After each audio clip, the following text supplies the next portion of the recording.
Hello everyone and welcome to Fry Thursday. It's not Thursday, it's Friday, but it's alright, because we all have our problems. Anyway, welcome to High Five. This week is a device week. I'm pretty sure you guys watched all the other videos so far. You know they're fantastic, go watch them. This week we're going to talk about worrying, and why you shouldn't worry about certain things, and why you should worry about certain things. But first, let's just sort of talk about different types of worrying. So there's the sort of anxiety about certain things that like, wow, I really don't want to do this, or I really don't feel good about this situation. That's one kind. And then there's like the bed-stricken, you're out, sprawling on the ground, like, why, Lord, why? And you're freaking out about everything. And I feel like that's what a lot of people experience, and it's not necessarily the best feeling. It's not the best thing in the world. And I don't know, it's a completely valid human emotion. It's a completely reasonable experience, although not the most rational. It's a mental and sometimes even physiological response to adversity that arises in our lives. And I feel like the better we can control that response, the better off we are in certain situations. The majority of time when we worry about something, it's usually a bad thing that happened to us, or something we really don't want to do, like a test that you don't feel prepared for, anxiety about social situations.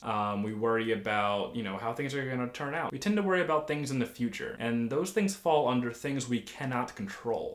As much as you like to think that you can, plan out every event that's going to happen and unfold in the rest of your life, you can't. And I think that once we come to terms with that, we will start to not worry so much about those things, because we know that worrying about them now won't actually change their outcome when they eventually do happen. The other part of that is, why spend the time that you have now worrying about something in the future that could either go really bad, or it could go normally and fine, or it could even go above what you expected. So I think that when you worry and try to predict about an outcome, you're inhibiting upon its full potential that it has to be. So don't do that. That's a bad worry. But then there's also other times to worry about things, and a little bit of worry is actually a good thing. You have to understand that what I'm not telling you to do is give up on school, give up on social interaction, give up on anything that might present some sort of challenge to you. But what you need to do is conceptualize that in a way in which you're not letting it eat at you. You're not letting it get too far deep into you and control then how you feel about it. Take school, for example. Don't let the pressure and the difficulty of school at times,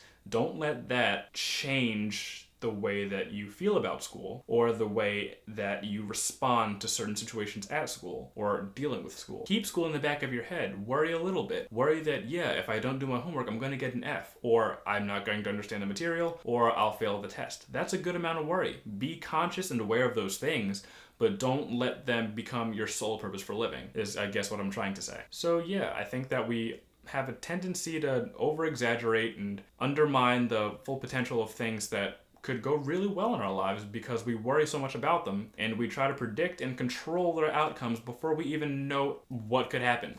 So this is just a reminder to not do that. Try to lay back a little bit and focus on the things that are happening in the right now, because those are things you can control. You can control things in your hand. You can manipulate matter and objects in space and time. What you can't do is predict any various assortment of things that will happen in the future that you have no possible dominion over. So try not to do that, and just stay chipper, just lay back, stay chill, and let things, ride out just like a wave, just coast, right? This week was kind of serious, but it's all right. We could all use a little pick-me-up, so see you next week.